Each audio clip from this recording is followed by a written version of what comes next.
প্রিয় একাদশ ও দ্বাদশ শ্রেণীর শিক্ষার্থী ভাই বোনেরা, নমস্কার, আদাব। আশা করি সবাই ভালো আছেন এবং সুস্থ আছেন। তো আজকে আরেকটা নতুন টেবিল নিয়ে এসেছি। তো এই টেবিলটা আজকে আমরা HTML কোডিংয়ে প্রকাশ করব। তো চলুন ক্লাসটা শুরু করা যাক। দেখেন, আজকের টেবিলে একটু ভিন্নতা আছে। ভিন্নতা কিরকম? এটা আমাদের একটা পেজ। মূল টেবিল হচ্ছে আমাদের এই যে এটা হচ্ছে আমাদের মূল টেবিল। আমরা এটাই কাজ করব। আর ওটা হচ্ছে আমাদের ওয়েব পেজ, একটা পেজ। পেজের ভিতরে আমরা একটা টেবিল করেছি। তো চলুন আমরা টেবিলটা HTML করে প্রকাশ করি। তাহলে প্রথমে আমরা কি নেব? HTML নিলাম। তারপরে কি নেব? বডি। আপনারা যারা বেসিক ক্লাসগুলো করেছেন তারা একটা টেবিল যদি মন দিয়ে টেবিলের ক্লাসগুলো করেন, কিভাবে HTML কোডে প্রকাশ করা হয়, পরবর্তীতে যে কয়েকটা টেবিল আমরা করব সব ইজিলি আপনি বুঝতে পারবেন। তো চলুন, এরপর আমরা কি দিব? এখানে দেখেন একটা হেড আছে, this table has a caption. তাহলে আমাদের একটা কি দিতে হবে? হেড দিতে হবে। তাহলে আমরা হেড কি দিব?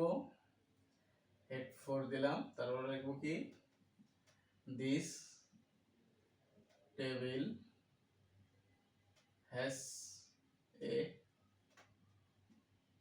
ক্যাপশন। তারপরে আমরা কি দিব? হেড ক্লোজ করে দিব। তারপর দেখেন আমাদের এখন এই টেবিলের কাজ, এই যে ছোট্ট টেবিলটা, ওয়েব পেজের মধ্যে যে টেবিলটা, এটার কাজ। এটা আমরা এখন কি লিখবো? Table border. যেহেতু এখানে বর্ডার আছে, তাহলে আমরা কি দেব? ওই যে আমাদের সূত্র, টেবিল টেবিল বর্ডার, এটা আমরা 4 দিলাম মনে করেন।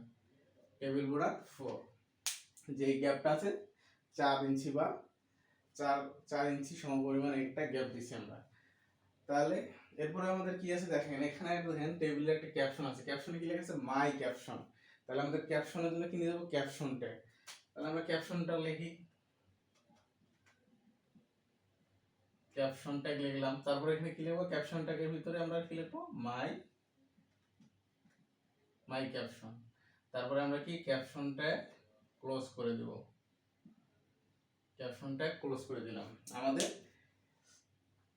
এ পর্যন্ত শেষ। এখন আমাদের এই যে টেবিলের ভিতরে যে তথ্যগুলো আছে, যে ডাটাগুলো আছে, এগুলো আমরা এখন HTML কোডিং এ প্রকাশ করব। তাহলে আমরা কি লিখবো? টিআর, প্রথমটার কাজ করব। তাহলে আমরা কি লিখবো? টিআর। টিআর দিয়ে শুরু করলাম। তারপরে কি? টিডি। প্রথমে কি আছে? 100, তো 100 দিলাম। তারপরে আমরা টিডি শেষ করলাম। তারপরে কি আছে দেখেন, তারপরে আবার টিডি নিলাম। তারপরে কি আছে? 200, আমরা 200 নিলাম, টিডি শেষ করলাম। আবার সেম ভাবে আমরা টিডি 300 নিলাম, টিডি শেষ করলাম।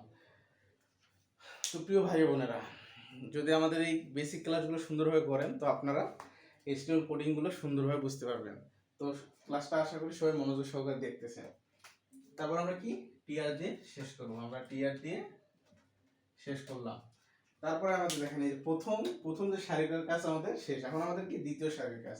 দ্বিতীয় সারির কাজ আবার আমরা শুরু করব কি? টিআর দিয়ে শুরু করলাম। টিআর দিয়ে শুরু করলাম, তারপরে কি? টিডি, আবার টিডি দিয়ে শুরু করলাম। এখানে কি আছে? 400 লিখলাম, তারপরে টিডি দিয়ে শেষ। আবার টিডি নিলাম, তারপরে কি আছে? 500 লিখলাম, টিডি শেষ। আবার টিডি নিলাম, 600 আছে, টিডি শেষ। তারপরে আমরা কি দিব? তারপরে আমরা দিব টিআর শেষ। তারপর আমরা কি দিব? টিআর শেষ। তো এদিকে দেখার সুবিধার্থে আমি এইদিকে নিলাম বাকিটা। এখন আমাদের কি করতে হবে? এখন আমাদের শেষের কাজে কি করব? প্রথমে আমরা টেবিল ক্লোজ করব, তারপরে কি করব? বডি ক্লোজ করব, তারপরে কি? HTML ক্লোজ করে আমাদের শেষ। আমাদের টেবিলটা, পূর্ণাঙ্গ টেবিলটা আমাদের HTML কোডিং এর মাধ্যমে প্রকাশ করা শেষ। তো প্রিয় শিক্ষার্থী ভাই বোনেরা, আপনারা যারা আমাদের এই বেসিক ক্লাসগুলো করবেন, বিশেষ করে যাদের এক্সাম হচ্ছে জুনের মধ্যে, তারা যদি আমাদের এই বেসিক ক্লাসগুলো করেন, আপনি পরীক্ষার হলে গিয়ে, এক্সাম হলে গিয়ে ICTর 50 থেকে 60% কোশ্চেন উত্তর দিতে পারবেন। তো আমি বলবো যে ঘরে বসে না থেকে, সারা বছর তো বলছেন যে কালকে করবো এই কাল করতেই পরীক্ষা চলে এসেছে। তো ঘরে বসে না থেকে আমাদের ফ্রি ক্লাসগুলো করুন এবং নোট করে পড়ুন। আশা করি আপনি পরীক্ষায় একটা ভালো রেজাল্ট আনতে পারবেন।